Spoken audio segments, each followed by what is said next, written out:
नमस्कार। ज्ञानवर्धक इस चैनल में आपका बहुत बहुत स्वागत है। आप देख रहे हैं महाभारत के संवेदनशील प्रसंगों को एपिसोड के रूप में। आपका साथ और स्नेह ही इस चैनल के वीडियो को आगे बढ़ाने में ऊर्जा मिल रही है, इसलिए आपका बहुत बहुत धन्यवाद। इसके पहले आपने देखा कि भीम और द्रौपदी का युद्ध को लेकर संवाद चल रहा था। भीम द्रौपदी को कहते हैं कि द्रौपदी, मेरे जीवन की एकमात्र इच्छा है कि दुर्योधन, दुशासन, कर्ण, शकुनी और शेष समस्त कौरवों को और उन्हें पैदा करने वाले अंधे को जान से मार डालना। अकस्मात संधि हो जाए और वे इंद्रप्रस्थ हमें लौटा दे तो मैं सेनापति बनूंगा ही। सेना ले जाकर उन सबको मार कर ही मेरा मन शांत होगा। द्रौपदी की आंखें भर आई। वह अपने को रोक न पाई। स्वयं आगे बढ़कर उसकी गोद में सिर रखकर बिलख पड़ी। भीम ने कहा, द्रौपदी, तुम रो पड़ोगी तो मुझे भी बहुत रोना आ जाएगा। द्रौपदी बोली, तुम्हारे पास नहीं तो किसके पास जाकर रोऊं? द्रौपदी ने ऊपर गर्दन कर देखा तो भीम भी रो रहे थे। द्रौपदी ने सोचा, भीम जैसे पुरुष की आंख से आंसू नहीं आने चाहिए। अकस्मात कहीं एक बूंद आंसू आ भी जाए तो गंगा नदी के समान होता है। द्रौपदी ने कहा, मैं जानती हूँ कि इतने दिनों में मेरे लिए तुम्हारी आंखों से कितना पानी बहा है और किसी की आंखों से एक बूंद पानी नहीं गिरा।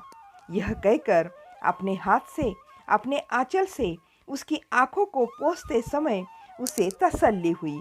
भीम मौन बैठे रहे। द्रौपदी ने फिर कहा, सुना है वहां जा रहे हो? भीम ने कहा, कहाँ? द्रौपदी ने कहा, राक्षस सेना की सहायता मांगने। द्रौपदी ने आगे कहा, उस सेना के बिना यह युद्ध हम जीत ही नहीं पाएंगे। दुर्योधन जब हमारे शत्रु राक्षसों को इकट्ठा कर रहा है, उसी के समान प्रतिशक्ति हमारे पास भी होनी चाहिए ना? कृष्ण ने सही ही कहा है। आखिर जो भी हो वह तुम्हारा पुत्र है, पिता की सहायता तो वो करेगा ही।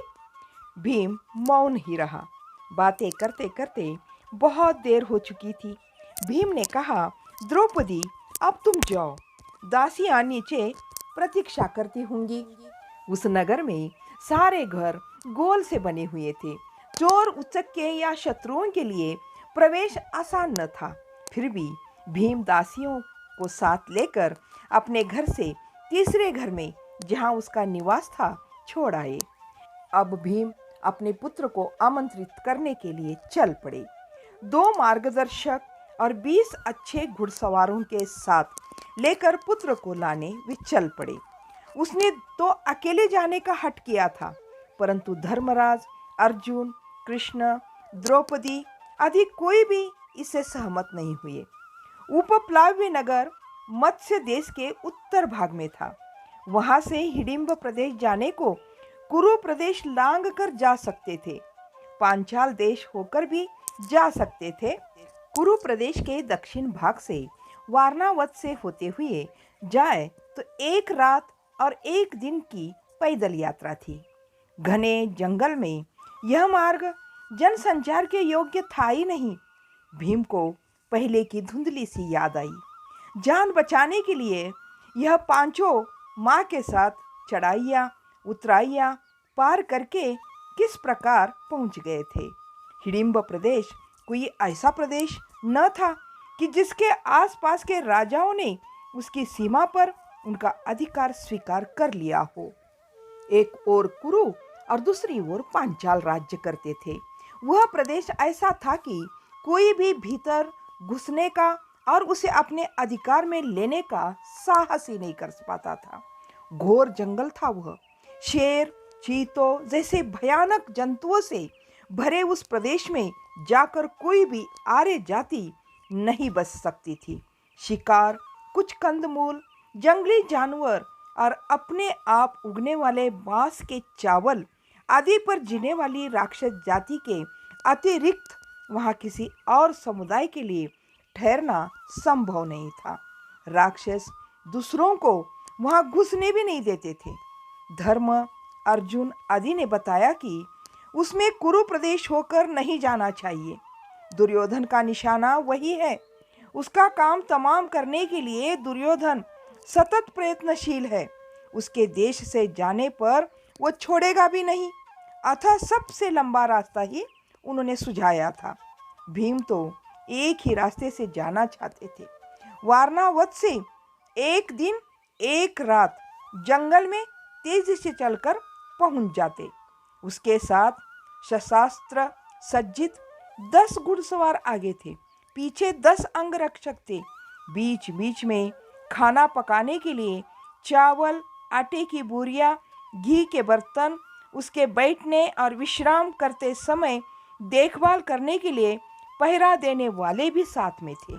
तो भय शंका के लिए अवकाश ही कहाँ था। वहां गए कितने वर्ष बीत गए, भीम ने सब याद किया। अज्ञातवास बीते 6 मास बीत गए हैं। वनवास में 12 साल रहे। उससे पहले राज्य भी किया। एक चक्रनगर में भिक्षाटन करके 1 साल बिताया था। ससुर द्रुपद के यहाँ भी 6 महीने रहे। हिडिंब के साथ 1 वर्ष रहा। कुल कितने साल हुए? 27 या 28? ठीक से हिसाब नहीं मिल रहा था। जो भी हो, कितनी पुरानी बात है। ओहो, कितना समय बीत गया। भीम को सब याद आ रहा है। बीच में क्या क्या हो गया था। अब घोड़े पर जा रहे थे। आगे सशस्त्र सज्जित 10 अश्वारोही और 10 अश्वारोही पीछे। अब तो इतना डर नहीं रहना चाहिए। उस समय दुर्योधन द्वारा नियुक्त हत्यारों से बचने का, उस समय भी उसकी ओर के हत्यारों से छिपकर, जंगल में सिर छिपाकर, वेश बदलकर, नाम बदलकर घूमते रहे। भीम फिर मन ही मन सोचने लगे, दुर्योधन, तेरा सिर काट कर, तेरा राजसी वेश उतार कर, तेरा नाम तक मिटा दूं तो मेरा नाम भीम नहीं। यह सोचते हुए उसका ध्यान अपने नाम के अर्थ की ओर गया और अपने आप से बातें करने लगे। मेरे माता पिता ने मेरा नाम कितना सार्थक रखा है। जब मैं पैदा हुआ था तभी काफी लंबा चौड़ा था। गोद में लेने पर माँ की गोद से लेकर कंधे तक पहुंच जाता था। माँ जैसी लंबी चौड़ी स्त्री भी मुझे गोद में लेकर चलती तो हाँफने लगती थी। यही याद करते करते भीम का ध्यान अपने घोड़ों की तरफ गया। उसकी सवारी के लिए विशेष रूप से चुना गया घोड़ा मिला था। उसका नाम था बहलिक जाति का था वो। उस समय तो घोड़ा भी नहीं था। भीम आगे सोचने लगे कि उस समय यह घोड़ा भी नहीं था, यह भरोसा भी नहीं था कि हम कल तक जीवित रहेंगे या नहीं। जान बचाने के लिए सिर छिपाकर झाड़ झंकाड़ों के बीच से आगे अर्जुन और पीठ पर कपड़े की झोली में माँ को बैठाकर मैं, और मेरे पीछे धर्म और उसके पीछे छोटे भाई। भीम को यह भी याद आया कि कैसे उसने सूखे लकड़ी के घर को आग लगाई थी। वह घर कैसे राल, घी, तेल और सूखे तख्तों से बनाया गया था ताकि आग लगते ही हम सब भस्म हो जाए। सुरंग से बाहर निकलने के पूर्व ही उसमें आग लगाई थी। आग लगते ही चारों ओर धुआं छा गया। उसमें सोई भीलनी और उसके 5 बच्चे आग की लपटों में कैसे जलकर भून गए थे। उन जले हुए शवों को देखकर दुर्योधन उन्हें कुंती और उसके 5 पुत्र समझकर मारे खुशी से दूध और सोमरस पीकर कैसे नाचा था। इस तरह रहा चलते चलते भीम को सारी बातें पिछली याद आ रही हैं। तो इस वीडियो को करते हैं यहीं पर समाप्त। इस कहानी का अगला भाग अगले वीडियो में जरूर देखिएगा। तब तक के लिए जय हिंद, जय भारत।